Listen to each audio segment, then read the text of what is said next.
ಸಂಪಾಯ್ತಲೆ ಪರಾಕ್ ಮೈಲಾರಲಿಂಗೇಶ್ವರ ಕಾರಣಿಕದ ಭವಿಷ್ಯವಾಣಿ. ಸಮೃದ್ಧಿ, ಅಭಿವೃದ್ಧಿ ಮತ್ತು ಒಳಿತಾಗಲಿದೆ ಎಂಬುದೇ ಈ ಭವಿಷ್ಯವಾಣಿಯ ಅರ್ಥವಾಗಿದೆ. ರಾಜ್ಯದಲ್ಲಿ ಉತ್ತಮ ಮಳೆ, ಸೊಂಪಾದ ಬೆಳೆ, ರಾಜಕೀಯ, ಸಾಮಾಜಿಕ ಪ್ರಗತಿ ಹಾಗೂ ಜನರಲ್ಲಿ ನೆಮ್ಮದಿಯ ಸಂಕೇತವೆಂದು ವಿಶ್ಲೇಷಿಸಲಾಗುತ್ತಿದೆ. ಪ್ರಮುಖವಾಗಿ ಕೃಷಿ ಕ್ಷೇತ್ರಕ್ಕೆ ಈ ಭವಿಷ್ಯವಾಣಿ ಶುಭಸೂಚಕವಾಗಿದೆ.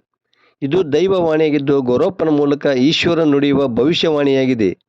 ವರದಿ ನಾಗರಾಜ ಅಣಗಿ, ಪ್ರಜಾಧ್ವನಿ, ಲಕ್ಷ್ಮೇಶ್ವರ.